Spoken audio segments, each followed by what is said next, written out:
sport, we do look at each other as equals and as human beings, except for when they're talking about hiring people in management. The Rooney Rule still don't come through yet. I mean, but on the playing field, it's about who we as human beings who can help us win, right? And that's what Red Auerbach and Bill Russell stood for. Now, when they walked outside of the arena, then they had to make the choice. Do they accept the construct, again, of race?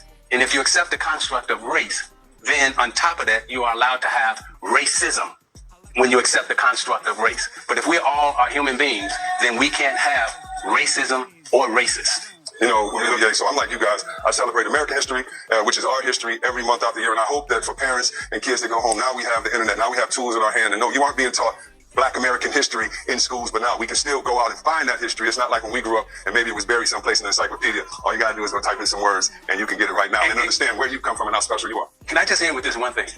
These four brothers sitting here, we didn't all come from Africa. And there was there was country before 1492, and our history goes way beyond 1492. So you can't start us at 1492.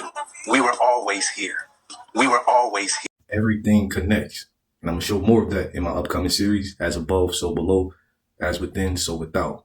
But I always say we do what our ancestors did innately.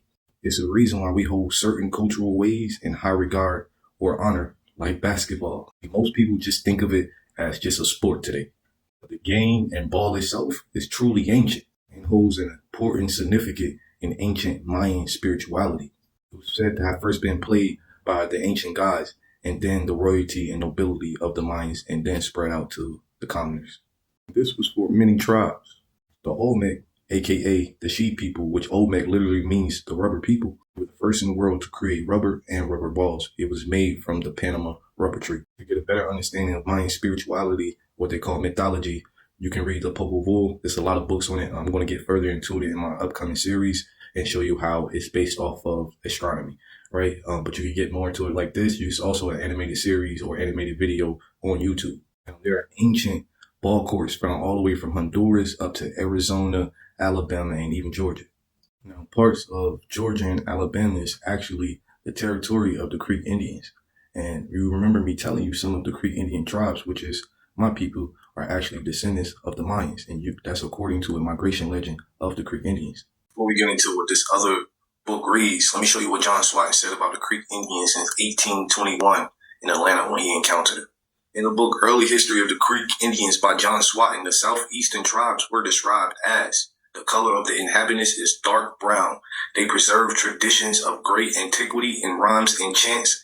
Dancing and physical exercises are held in honor, and they are passionately fond of ball games in which they exhibit the greatest skill. Everything connects. Hold on.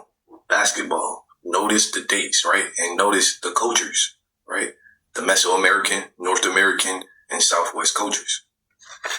We got to include the Southeast cultures because I just showed you what they did and the evidence they found archaeology-wise in those regions and who they are descendants of. Basketball, the team sport in which most points are scored by throwing a rubber ball through a hoop, is an all-American game that most people believe was invented about 100 years ago. In truth, it was played by American Indians about 3,000 years ago.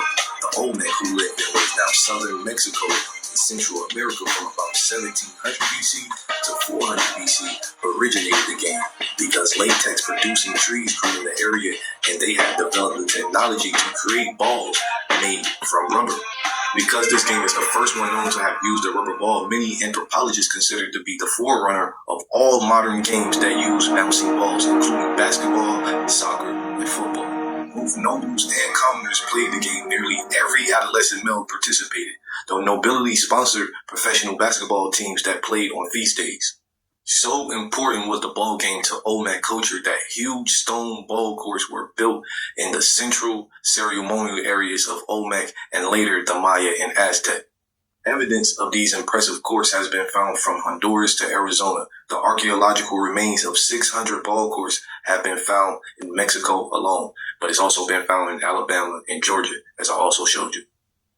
They typically contain large circular stones with a hole in the center that were mounted high on the sidewalls of the playing field. Many anthropologists think the game, which involved making goals by getting a ball through a stone or sometimes wooden hoop spread throughout the Americas when the Indians of different areas visit one another. Archaeologists have found about 200 Hohokam ball courts in what is now Arizona. The Hohokam culture arose in about 300 BC. Both solid and hollow rubber hoops have been found near the old courts. As basketball spread, it eventually became more of a ritual than a recreational pastime. Some anthropologists who have studied hieroglyphs believe the Maya impersonated gods as they played, making the match a form of theater. The precise details of how pre-Columbian basketball was played remain a mystery, but glyphs and small statues offer some clues. For years, archaeologists thought that the players were not allowed to touch the ball with their hands or feet, instead moving it from one end of the court to the other with their shoulders, elbows, hips, and knees in play that must have resembled a very intense soccer game. Recently, some scholars have begun to disagree, among them archaeologist Nicholas Hellmuth. Based on evidence of 2 18th century Maya sculptures and several Maya vases that show players with their hands on the ball, he believes that the players can in fact touch the ball and that the Maya played 2 types of games, a form of handball using a small solid rubber ball and what he calls a big ball, a ritualized form of the game using a large rubber ball. The notion that 2 distinct games developed is supported by the fact that pre-Columbian basketball courts were built in 2 shapes, one like a capital T and the other one like an I. Both courts were large, 20 to 30 feet wide and 40 to 50 feet long. They were surrounded by 8.5-foot whitewashed walls on which the hoops were mounted. A line on the court divided the court in half.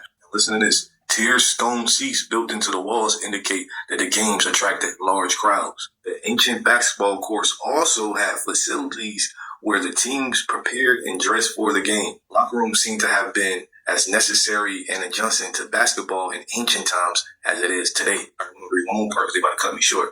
Early Spanish explorer who watched the basketball game that the Aztec called Tlachtili admired the way the sport was played and commented how dexterous and skilled the players were. Because the ball was so hard and the play was so rough, the team members wore padding, much like a goalie on an ice hockey team does today. And who invented ice hockey? We did. I hope I connected the dots for y'all. Like I said, everything is connected. But peace, love, and power to my people.